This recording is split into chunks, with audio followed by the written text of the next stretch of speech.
This session will be in English. I do have, I'll be part of a panel discussion right after this, and that will be in Arabic, inshallah. So just a little bit of an introduction. First of all, I want to thank the Emirates Literature Foundation for inviting me. They've always been kind to me throughout my experience in writing children's books, which, by the way, some of them are, I featured them on that table over there. So a little bit of background. I'm not sure how many of you know me, but a little bit of a background on my journey and why am I standing while you're sitting? What's the difference? Why is what I have to say any important? But before I go into my story, I want to mention one thing. I have allergies. I don't have the flu, so I'm not contagious, so please don't worry. But I might sneeze sometimes, and just that's because I have allergies. All right, so my background. I'm actually a chemical engineer. I know, very boring, right? So I'm actually a professor of chemical engineering in a university in Abu Dhabi. I've never in my life thought about writing. Not until my late 30s, mid 30s, I think. And so one of the things I wanted to be very clear about is that whatever I have to say today is not because I'm a professional or a researcher in literature. I've done my own research. I have some experience in publishing books and going to schools to promote it, and I have my own observations. But I am not by any means trained as a writer, an author. I fell into this by accident. It was a mistake. A happy mistake. Because that's one of the most common questions I get when I used to do school visits. I don't do that very often recently. Is how did you get into writing? What did you have to study? And I always tell kids, I did not study anything related. I actually was a very hardcore nerd, scientist. I loved math. And so this was a kind of a happy detour. But I am an academic. I am an educator. So I think, and I've become a reasonably good, okay, average storyteller. I don't think of myself as a great writer or a good one. I think I'm okay at telling stories. So that's a bit of background about me. Now, the session is titled Mirror and Windows. And I want to make sure that you probably heard about it if you attended some sessions yesterday. Arabic, yeah. Sorry? In Arabic. In Arabic we attend like... Yes, some of the sessions. So this term actually was coined by someone named Emil Style in 1988. And what does it mean and why it's important? She talked about two categories of books in children's literature. She said some books are window books, some books are mirror books. So what does one see in a mirror? You see yourself, right? You see a reflection of yourself. And what do you see through a window? Unfortunately, all of the windows here are blacked out. But what do you see outside or through a window? You see the other side, right? You see the other. So symbolically, what she was trying to say that in some books, which are mirror books, those are kind of the style of books that I write, are books where you see yourself or someone you're able to relate to. It might not be yourself immediately, but your brother, your neighbor, your cousin. Someone who looks like you, someone who thinks the same way or possibly have had experiences that you can relate to. While in window books, which are, at least in the UAE, more popular, you see something else. You see the other side. So, who's a Harry Potter fan? I am. Yeah? That's something, not only is it fantasy, but also something very different than, at least for me growing up, what my childhood was. How he dressed, how he thought, the school he went to, were all very different than my real life. And there's value in that. So, what does each category, and by the way, there's no good and bad. They're just different types. And a healthy diet for children's mind is a mix of both mirror books and window books. Because each one of them enables or nurtures the child in a different way. So what do mirror books help with? Being able to see yourself in media, all types of media, and of course books are one of them, enables you to see not only yourself, but also that you can be the hero in your own story.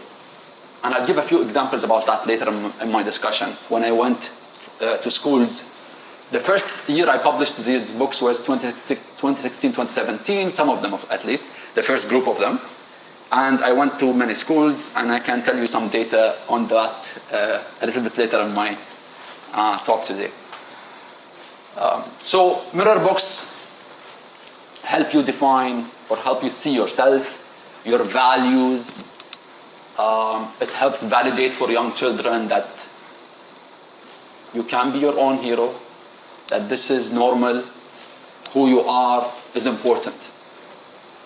On the other hand, window books are equally important because one of the greatest benefits of reading is that it develops your sense of empathy. So when I read about somebody else, somebody who might not look like me or think like me, I'm able to connect to them, and I'm able to grow my ability to empathize with someone who's very different, but to see the world through their eyes, which is equally important of a skill set and an ability. And like I said, a good library has books of both kinds, mirror books and window books. All right. So what does it mean to children? And I'm going to base this on my visits. Like I said, I did not study this in university. This is based on my experience. After I published these books, I went to school visits I'm from Abu Dhabi, born and raised. I visited schools from Abu Dhabi all the way to Ras Al Khaimah and Al-Fujayra. And most of the schools that invited me were public schools, some private, but mostly public schools. And in public schools, again, most of the students were Emirati. I'm giving you this information because it's important to the story I'm just about to tell you. And when I would go to these schools, typically the visit would consist of me doing a book reading, 1 or 2 books, and then a workshop.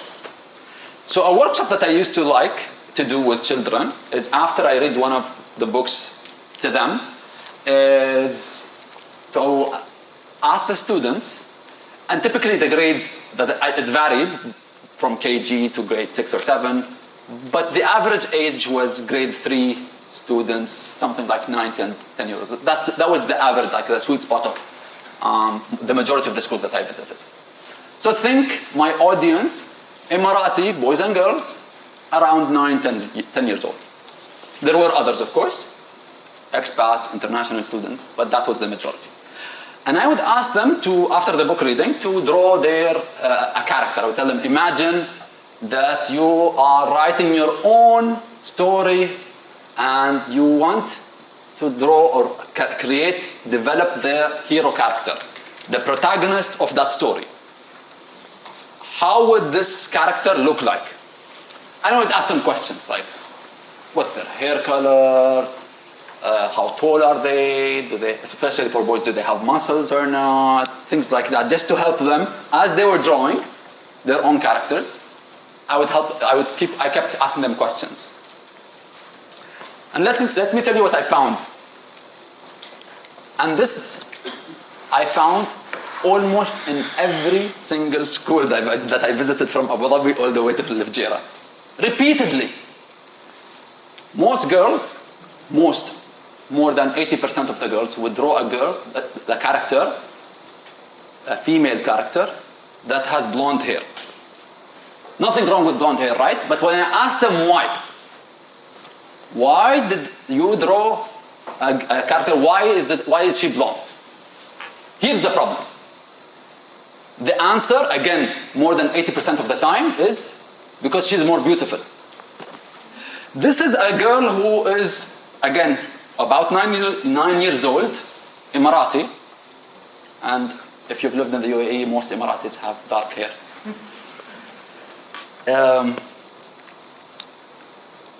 And the answer really took me back.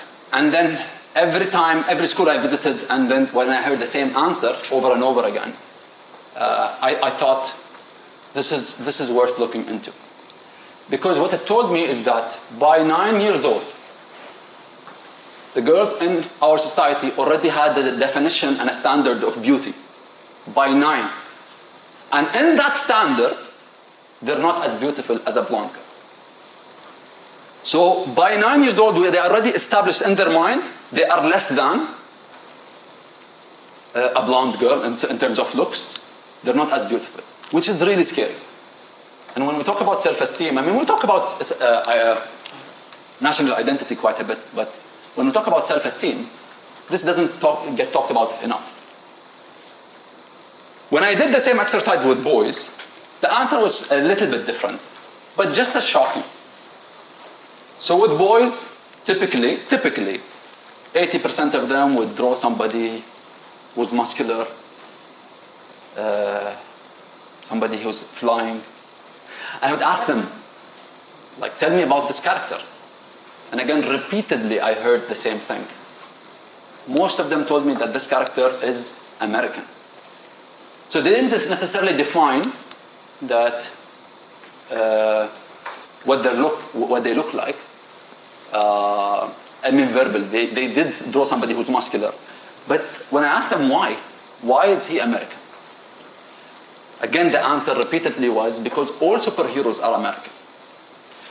So what I would do in these cases, I would look in the classroom and find the shortest, thinnest Emirati boy in that classroom.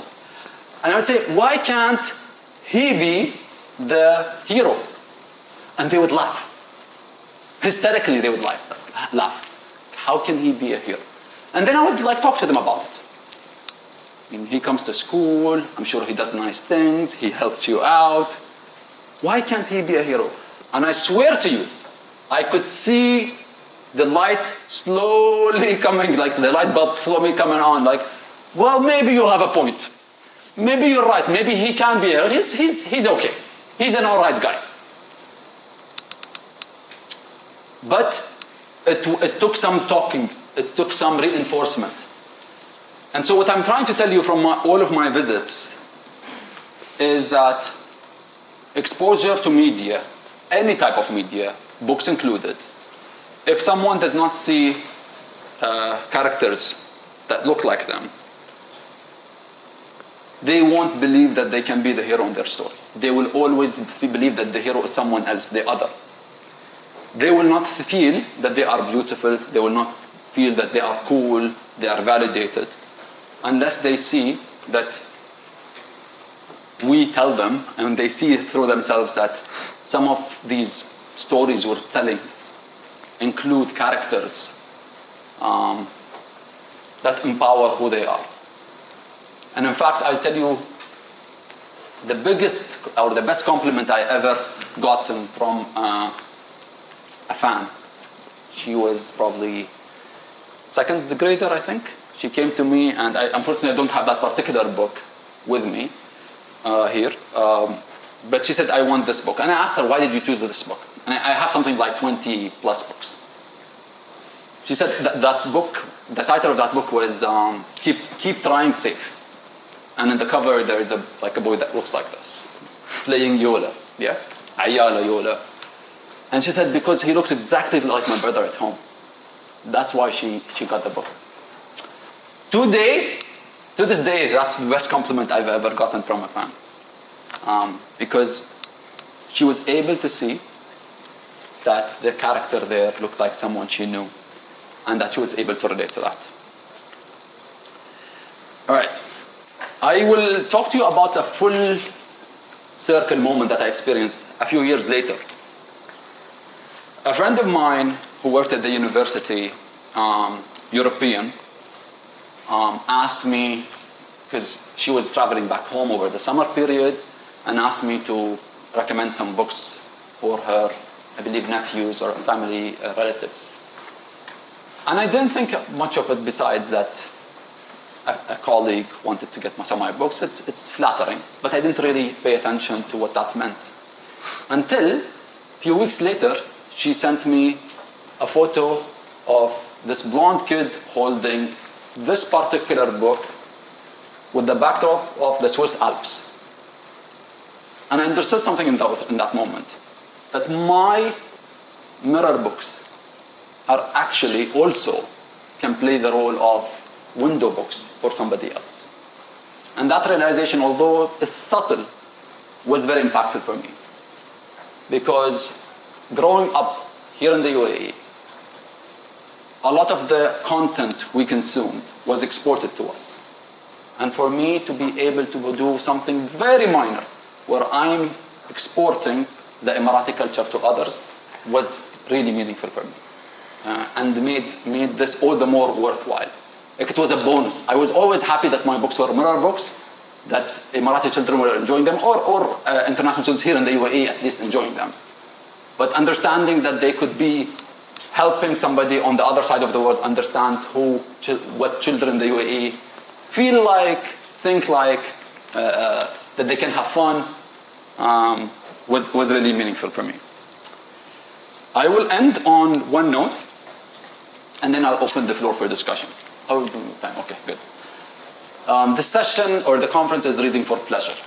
And one of the things I have discovered, especially with Arab families, is when our child comes back from school, or when they finish reading a book, the first question typically we ask, at least like I said when I was growing up, is, what did you learn today?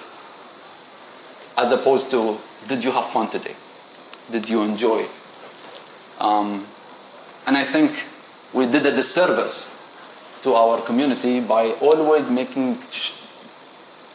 tying books to information, tying books to learning. That is definitely a plus. But I think what this conference is trying to do, which I think is really valuable, is that reading for pleasure, I think it starts there. It starts with reading for pleasure, and then you can use reading for other things. Reading to learn, reading to get information.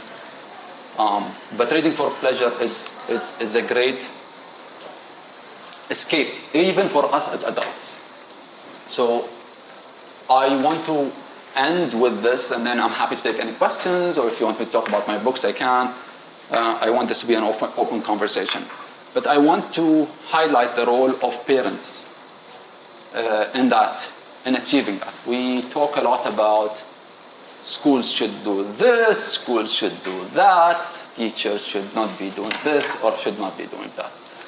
We don't, I think, and I know it's hard and I know it's difficult, but I think if you look at most research, the academic performance of a child, 60% of it depends on parenting, positive parenting. 20% on school and what happens in the school. And then the remaining 20% is undetermined or unidentified. But 60% compared to 20%.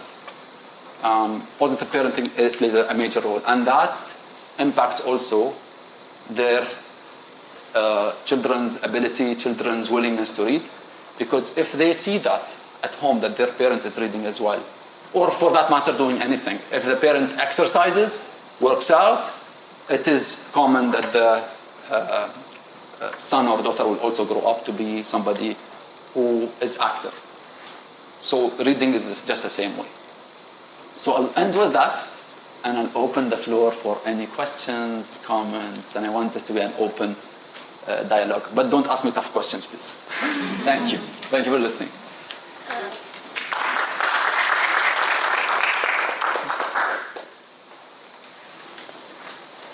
Yes. Yeah, I really liked your observation which you mentioned about what the children have observed while creating the characters. Yes. You told them. My comment on that is what they create as an observation. What I feel like it depends on the adults, what kind of range of books they are exposing the children to. Sure. If they are always exposed to mostly books written by British or American authors, they will only create the characters which they have seen. Right. Now, as an adult or parent or educator, it is our duty that we expose them to the books that talk about their own characters, the world around them. More books for Arabic children, the Arabic writers and publishers can introduce more books like them where Arabic characters are there as Great. Superman or Great. fairy tale characters or other literature as well, like Indian literature or somewhere wrote in English only. But the character and the world around is that belongs to those children. I completely agree, but that's easier said than done, and I'll tell you some of the challenges. Parents, librarians, people I talk to. It's a lot easier and cheaper, more accessible to find English books or books in the English medium. It's a lot more difficult to find Arabic books and more difficult to find a good Arabic book. A good Arabic book is really, really hard to find. And if you go to most of the bookstores, you'll rarely find. Actually, the best Arabic books you'll find in book fairs that happens once a year. So what I usually do is when I go to book fairs that happen, I would get books for the entire year. Because in most of the bookshops you go to today, the kind of books you will find there, with all the respect, are very commercial. Nothing wrong with commercial, but like I said, not the level of books you'll find. So it's easier. You make a very valid point, but we have to support the industry. I mean, True. Writing books. I was talking to some colleagues earlier today. Everybody gets excited about the creative process behind writing books, but it's also an industry. It's also a business. These people need to make money. These people need to make it sustainable. So it is a business. Unless it's commercially feasible for them, it will not make it to the shelves. Yeah? So we need to also make sure that we are supporting these kind of businesses, that also businesses have the understanding that to promote local authors and so on, because typically they don't get as much support because they don't see this being an author as a good livelihood, right? So most people like me, I do it as a hobby whenever I have free time. But how many Arabs do you know of that are full-time authors that can depend on writing, or on that we're focused on writing too much? I write picture books, illustrators, which are just as important, if not more important, than the writing. I was in a school and one mother told me, she was complaining to me like, I can't find good books for my children. She's an Emirati lady. And thank you for coming to the school. She was there as an engaged parent during my session, which I appreciated. Then I asked her a question. I told her, if your daughter wants to become a painter or an illustrator, would you agree? She's like, no. So then I asked her a question like, who's going to draw these books with the Emirati touch if every mother does not allow her child because she does not think that this is a good career path for her? Again, we have to have these open. I don't have the answers, but we have to have these conversations. I want to ask you how we will make our kids to like to read, because sometimes you see our kids they consider the book like as a punishment. Punishment, Yeah. yes. Yeah, but sometimes, please, I told my daughter, please read this one. After that, I will give you candy or I will take you to go somewhere. But I think this is not good way, because for that they consider the book is not good to read. How we will I think that's a very complex thing. But I'll mention a few factors. I think, again, going back to the point that reading should not only be a way to learn information. Let's decouple learning from reading. I might be reading something, even as an adult, as an escape. When Harry Potter's books came out, I was an adult-ish. I was reading them. There's no value in them for me, besides that they were an escape. I spent time reading those books because it was a fun thing. But imagine how much more important the pleasure aspect is for a child, right? So I think the first thing we should do is not every book has to be because there's a message, and there's some books, but not all. I think that's one thing. I think the other thing is building communities of reading are important. What I've noticed, what social media does really well, it does a lot of things negatively, but what it does really well is that it helps people connect, people who have a shared interest. And I think if we create student clubs, or even within families, where there is building community around, I read this book, what does it mean, how exciting is that? And I know also that we attack technology quite a bit and we say technology is bad, but some of the apps nowadays make reading more fun in the sense that there are pointers, you get points, you get badges, things like that, and I think that can be a very good way for kids to get engaged in. For adults, for example, there are now apps. If you're a runner, a jogger, even if you're in different countries, there are apps that says I ran 20 miles today, 20 kilometers, and you can compare with others who have the similar interest. Think of something like that, but for children who enjoy reading, and they can kind of bond over that common hobby. So the last thing I'll say is that parents are an important aspect of all of this. They should see us read, not just to tell them read. We should read. They should see it, and this should start early on. So not when they are 10 years old, not when they are 9 or 10. The early education, early childhood is really key. So there's a lot of research that says reading to your child even when they can't comprehend. Even before they're a few months old, you read to your child, make certain neurons connect in their mind and so on. So reading to your child and establishing that as a habit as early as possible, not when they are 9 or 10 or 11. So I think these kind of things are important. Yes? First of all, I'd like to thank you for your entire session. I actually share what you think about the mirror and the window. I've studied literature, so initially when I used to read You should be up here, not me. I should be sitting and you should be standing. Okay. No. So when I started reading, I only read European authors, American authors as part of my curriculum. Yes. It was quite later that I discovered writers from my ethnicity, my background. So representation came in much later. And I actually agree, I was that child who never had looking a hero or a main character or a protagonist looking like me or anything related to me. And I always thought, the protagonist will always, I can never be the protagonist because someone better than me is a protagonist. Yes. So now that my child, my daughter, and to have this, that she will have access to, books written where we have representation. So it's amazing, and I feel it's changing. That the reason I discovered books that are the mirror was also through a professor. That she sort of made the shift in paradigm, seeing that this is also so important. The window is also important because you understand the world, you have acceptance, you have empathy, but at the same time, books being a tool to build self-esteem. 100%. And what you do is so incredible. You're writing these books for children because they're the most vulnerable. Over time, sort of you build a self-esteem, your sort of world, and you build character.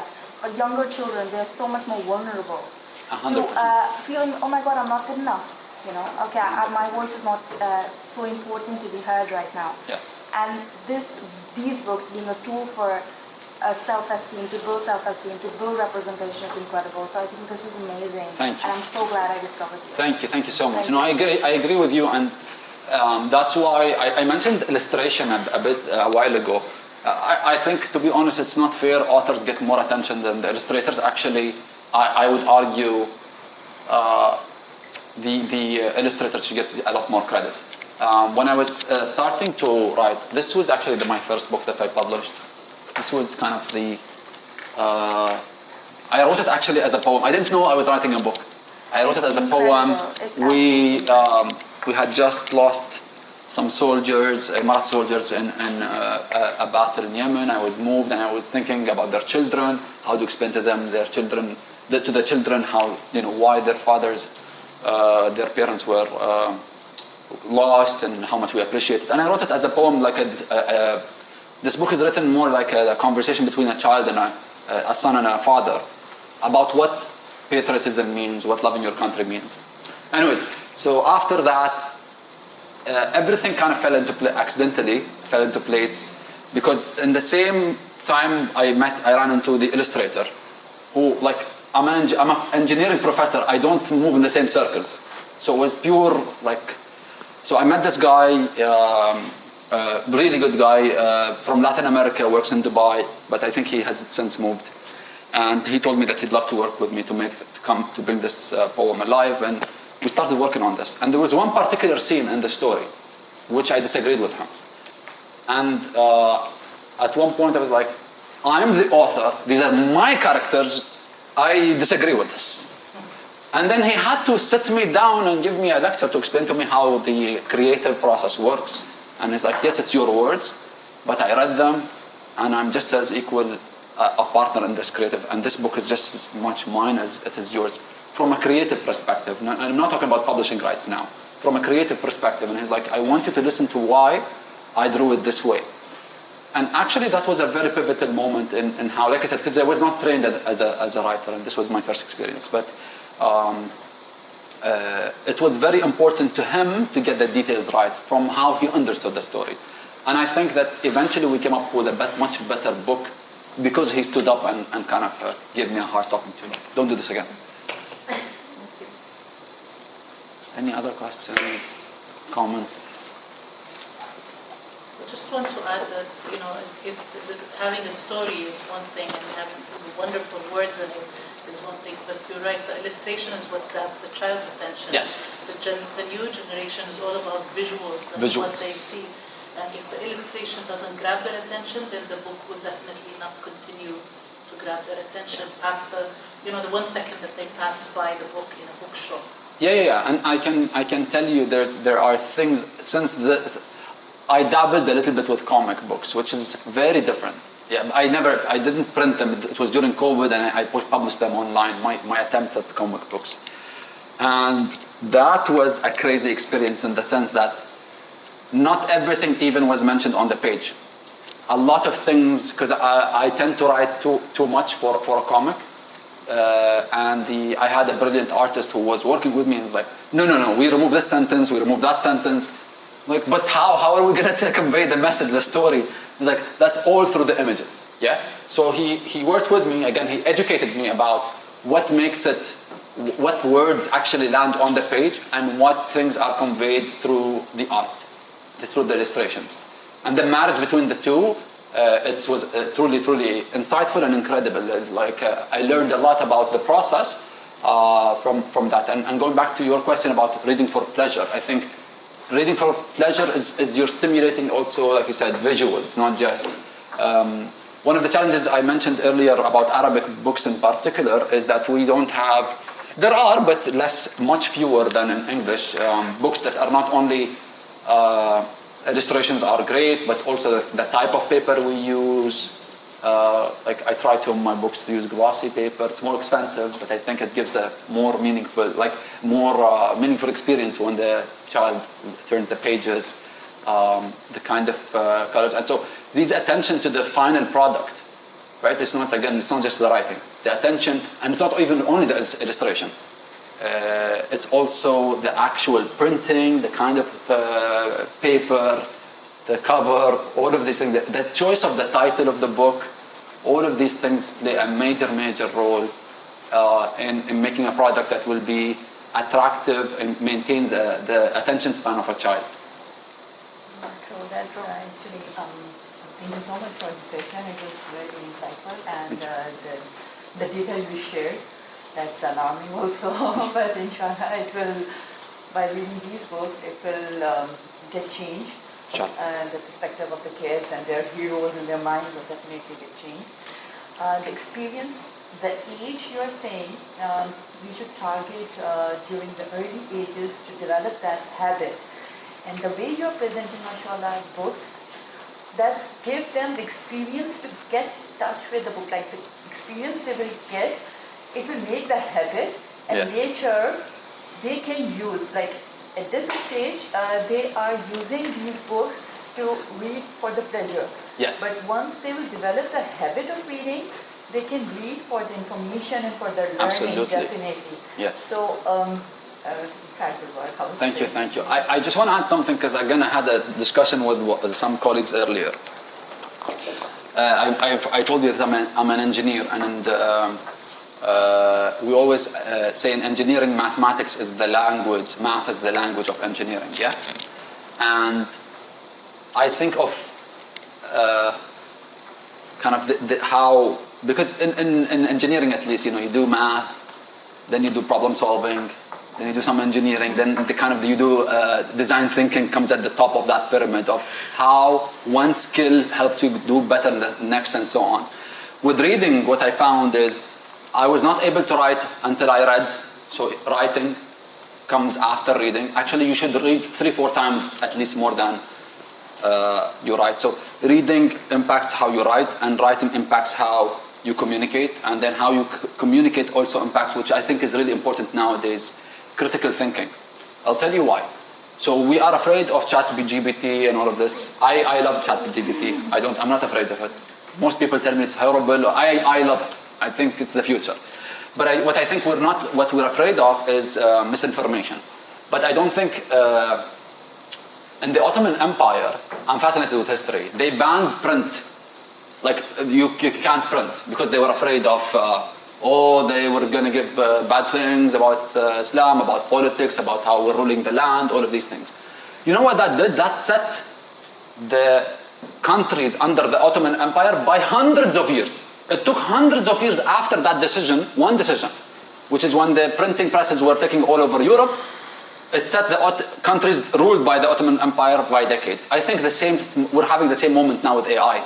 If we ban AI, which some countries are thinking of doing, or they don't know how to handle it, not necessarily ban it, but they don't know how to capitalize on it, it will set us back. What I think we should be doing is helping children develop critical thinking skills to be able to, when they read something that is nonsense, challenge it and apply it. So, but again, connecting to what you were saying, I think you cannot have good critical thinking skills if you don't have good reading skills. I think it starts there and then you build up. Sorry, أنا آسف أخرت No, it's okay. Just wanted to go back to the topic that you started with, of how to crack this code, especially in writing in Arabic. Yes. The balance between wanting to write something that is commercially suitable and at the same time something that our children in Arabic at least want to read, because there is always a competition with David Williams, with Jeff Kinney, with all of this, and so as Arabic authors there has to be this balance that we have to find in attracting the children to read for pleasure in Arabic but still wanting to make money out of it by selling it. That's if I'm able to crack that code, I'll be a millionaire, inshallah, one day. Yeah. We need a roundtable discussion. Yes. But I'll tell you, I'll borrow from another art form.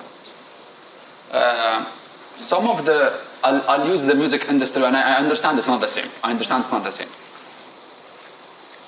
But some of the great the singers who were able to singers from the Arab world who were able to kind of become international. If you look at certain trends, and Shab Khalid, he was able to use beats from his Moroccan heritage and then kind of fuse it into modern music. And that was a big hit. Or a few of his songs, he used that. So I know I'm extrapolating here, but I think, in my view, is that the more we tap into, because all the authors you mentioned are great, but they cannot tap into my experience, my lived experience and your lived experience. And if I'm able to tap into that and write something that only an Arab would understand, only somebody who grew up in Dubai or Abu Dhabi would understand, I think that is something that is very, very special. I think the power of like having magic, I don't mean magic in the literal sense, metaphorically, in the story, is very important. And what Arab authors tend to get kind of stuck on is The traditional. not only traditional, شو الدرس المستفاد? What's the lesson learned in this book? So they work backwards. Like, I want to teach to my children something about sustainability or the environment. Then they work backward to the story, as opposed to, I have a story. Today I noticed, I was thinking about writing a story. I changed my mind, so now I can tell you about an adventure of finding the best karakti in Abu Dhabi. Like, a kid goes to different places and finding the best karakti. With all the respect, they cannot write this. No, of course not. Right? But the idea is, it wasn't, to be honest, I didn't know what was the moral of the story when I was thinking about it. And I actually developed kind of a plot line, but then I decided not to do it. But for me, the idea was, it was a fun idea. How do you find the best character? And you go to different places and all of that, and some adventures happen. It's a way of thinking. It's a way of thinking. Instead of thinking, okay, the lesson learned and then kind of drawing the plot line, like it's something fun. This book, which is like I mentioned, is kind of from all of my books, is the most commercially successful book. Yeah, I've printed, I can't remember now, more than 6 prints of this, which for me as a small like unknown author is a big deal. And I've thought about this. It's not actually, in my opinion, not my best work. But a few things happened here that made this, I think, commercially feasible. The title, everybody reads the title, they laugh. I'm not sure why. They chuckle. Oh, a camel and a drone. How do you put them together? A race between, in the story, a boy gets bullied because he has a camel and all the other boys have drones. So the boy who has a camel gets bullied in school, and then to get back at his bullies, he invites them to a race between the camel and the drone. So there's a race that happens. All of the school kids go to the park, and then you see different things happen in the race, where camels, for example, there's a sandstorm. Camels can weather a sandstorm. Just before I'm giving away the story, but the plot line. Just before the finish line, the drone's battery dies. Camels can go without food or water for 7 days. Right? But these were all things that I filled in later. The concept came to me. I remember I was at the gym. I was jogging, and the concept of a race between a camel and a drone would be funny. I swear to you, I'm not joking. I went back home. I was at the gym. I went back home. It took me 45 minutes to write the plot line for this. 45 minutes. Some of these books took me months. I'm not saying the actual edited version, the plot line. And this is the kind of the most commercial successful book that I've written. So I think having fun and having magic, simplicity, something that kids can relate to. And so that's a kind of methodology about writing that we need to get into. مش كل شيء فيه درس مستفاد, at least at the beginning for early ages. Please go back to the correct story. I selection and critical thinking. Why this? Why I'm not enough to buy it and read it as well. Yeah. I actually haven't. Lots of lessons. By Sorry? It has lots of lessons. Selection, process, critical thinking. Yeah. And you end with the recipe. And then you find the recipe at the very end. That's the learning.